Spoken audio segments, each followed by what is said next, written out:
inuu yimaado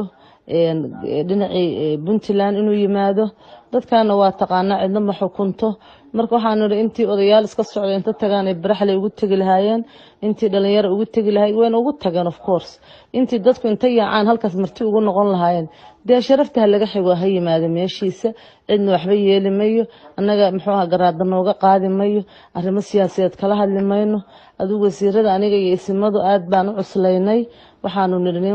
nimankan ha loo fududeeyo waa ceeb ilaa ay shalay in la isku jiito ha yimaado iyo ma imaanayo markii dambe waxaan isla go'aansanay in muxuu ahaaye uu yimaado marka hore madaxtooyada yimaado dad loogu diyaariyo ilaa dhowr boqol ah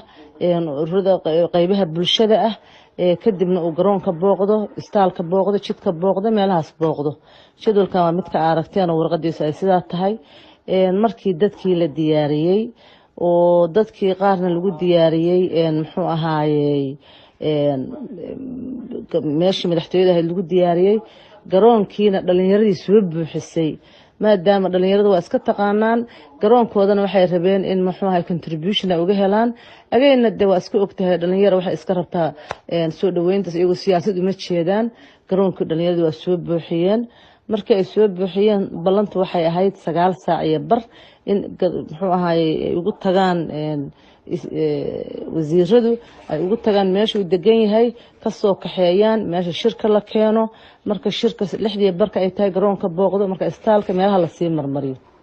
markay ahayd 9 saac iyo barkii oo asagiina la bisan yahay oo diyaar yahay oo wasiiradii sugayaan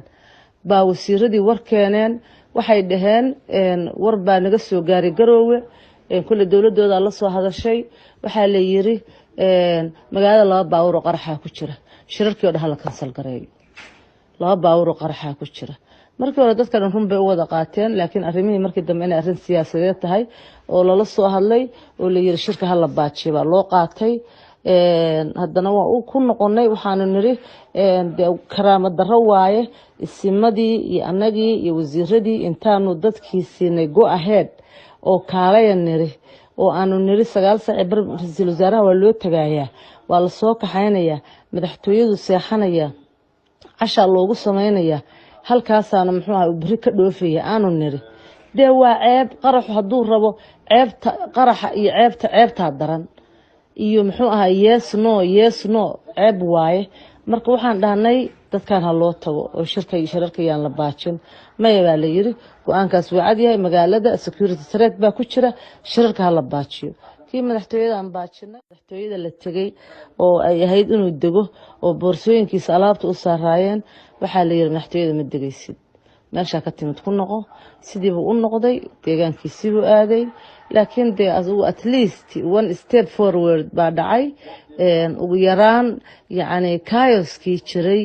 oo dadka qaarkood waa mudaharaadayna waa wareey ra'iisul wasaarihii baa la diiday annaga laftirkayga magaaladan amnigeedu wuxuu nagu yahay qaalib uu nagu yahay meel fog baan ka soo qaadnay 2 sano xoogaa aad buu u fiicnaa maanan rabin in mudaharaadiyo iyo balaayo iyo xabado iyo yani intaas ay dhibaato nagu abuurto laakiin intaas relief bay ahayd ciyaalkii tareetna ma dhicin